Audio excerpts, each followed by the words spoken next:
Welcome to Tales from the Switch Vault, where I, Jim, look back at some of the weird and wonderful games from the Nintendo Switch. This time I grab all the Kong letters in Donkey Kong Country Tropical Freeze.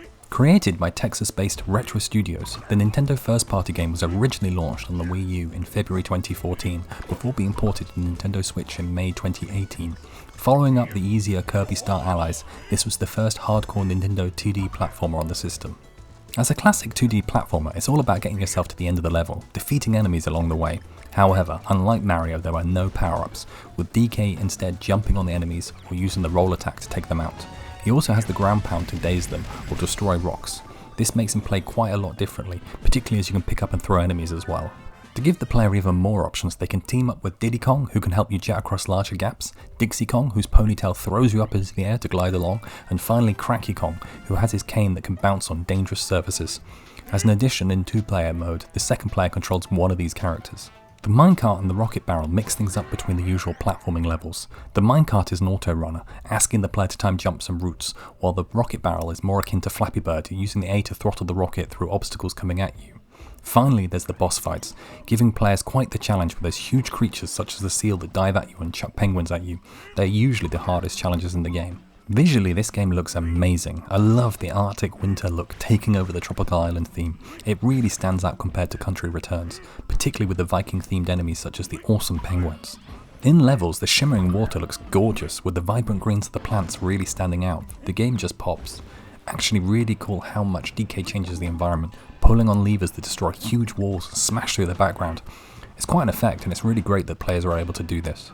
What really blew me away were the cutscenes, particularly playing on Switch 2. They look absolutely incredible. From the sheer density of fur on DK to the swirling snow and ice in the wind, it actually looks like one of the best Switch games. Unfortunately, on the original console, the frame rate does slip at times, but it's smooth enough for the most part. I really like that each world is a different island with its own theming. You can always count on Nintendo to bring excellent music, and they don't let players down here. From the twinkling piano on the classic DK music to the tooting trumpets on Mangrove Cove, it keeps a very upbeat and entertaining tune. I find that the frantic songs such as Rodent Ruckus added to my stress levels during those difficult later levels. Nintendo continues to slowly roll out more games to their music app, though Tropical Freeze has yet to be added. Instead, players can hear the tracks within the game under extras, and weirdly they get listed as albums for each island. I appreciate the inclusion, though I suppose it's only been me who listened to them this way for the purposes of this video.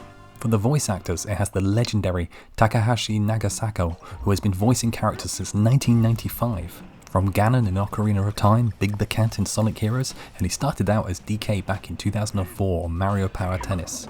He does a great job, and alongside doing the voice of Cranky Kong, is joined by Katsumi Suzuki as Diddy Kong, Kaoru Sashijima as Dixie Kong, and Toshihide Tosochiya as Funky Kong. One thing that kept me replaying levels was the sheer amount of collectibles within them. Starting with the bananas dotted throughout, you collect coins to buy items, and then find hidden jigsaw pieces and Kong letters. There's a lot of secrets to discover, usually just some secret room or an area to open up to find these things. I cannot think of another 2D platformer where I should go left at the start of a level. This isn't for everyone, but it's great for completionists. I only hit 68% on my last playthrough. It's not just finding these things, but ensuring you have the right partner character to get to the harder to reach items.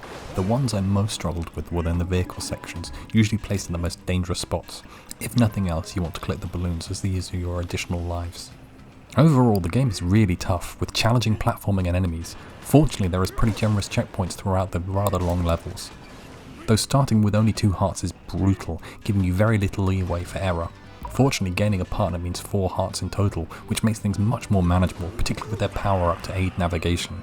Compared to Mario, it's a whole other level of difficulty, and it's great to see Nintendo continues to support all comers, with the easier Kirby platformers available too. The later levels here are brutal, and I find myself stuck more on the boss fights, needing to really learn the attack patterns and responding correctly. It's not like I could just back up and fling fireballs at them to wade my way through. At the launch of the new console, there was neither a free or paid upgrade for Tropical Freeze. However, it seems the Switch 2 default performance boost has struck again here, with reports of increased resolution and a solid 60 frame rate gameplay.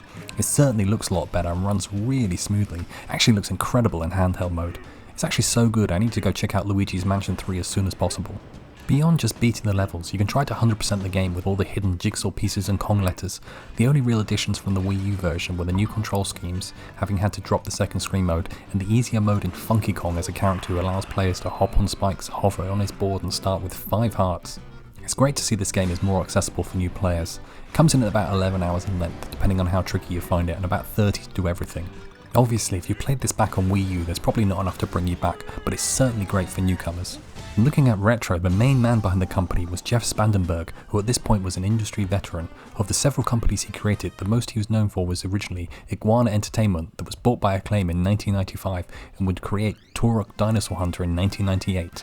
He was actually fired that year, and following his lawsuit against the company settled in 2000. Back in 1998, he started his new company, Retro Studios, pitching to Nintendo of America about a partnership. Nintendo agreed to fund the studio in the hope that they would create more adult games like Turok. The studio would go on to be known for the excellent Metroid Prime series, as well as 2 Donkey Kongs and Mario Kart 7. In May 2002, Nintendo bought $1 million worth of Spandenberg's stock to own the company and make it a first-party studio, where it continues to make games to this day. Tropical Freeze was nominated for Best Visual Design and Best Audio at the 2014 Golden Joystick Awards, as well as Best Nintendo Game at the 2018 Awards. The game has an 86 on Metacritic and has sold 4.6 million copies on Switch as of December 2022, with another 2 million back on the Wii U. Donkey Kong is an interesting undercurrent to the last 8 years of turnaround at Nintendo. The character and series have been given a lot of love outside new entries, with pretty much all of the old games, outside of Donkey Kong 64, coming to the Nintendo Classic apps alongside the Donkey Kong Country area at the Super Nintendo World theme park. He got pride of place in the Mario movie, and rumour has it it's supposed to be getting his own film coming at some point too. Nintendo are clearly pushing DK hard, aiming to get him up there with Mario and Link levels with the public. At the beginning of 2025, it was strange that we never saw a new 2D game on Switch, just 2 ports in Tropical Freeze and Country Returns. However, the announcement of Switch 2 and the brand new 3D adventure Donkey Kong Bonanza from the Mario Odyssey team shows they're going all out and will hopefully elevate him even further. Back to Tropical Freeze, and I need to complain about a couple of things. Somehow the live system was kept in the port to Switch, and it really should have been killed off there. It's so unnecessary these days. In trickier platformer moments, the short and slow hopping can be really tedious and quite difficult. It's very jarring when you've had a long flowing area you blast through and then you get stuck there. I also think 2 Hearts is very stingy. I played some Tropical Freeze on Wii U, but finally completed it on Switch, falling in love with the series. I love the difficulty and flow of the character at full speed. I've been back to the original Country series and they are brutal. I feel the movement is obviously far better in the current series. I'm sure we'll see another 2D entry eventually, but the jump to 3D is huge. I cannot wait. Oh, and if you're unsure, pick this up over Country Returns. It's just an all-round better game in my opinion. Thank you so much for watching. Please subscribe for more weekly Nintendo Switch video game essays, and comment below which Kong is your favourite. Alas, it's now time for me to read up on Kong lore.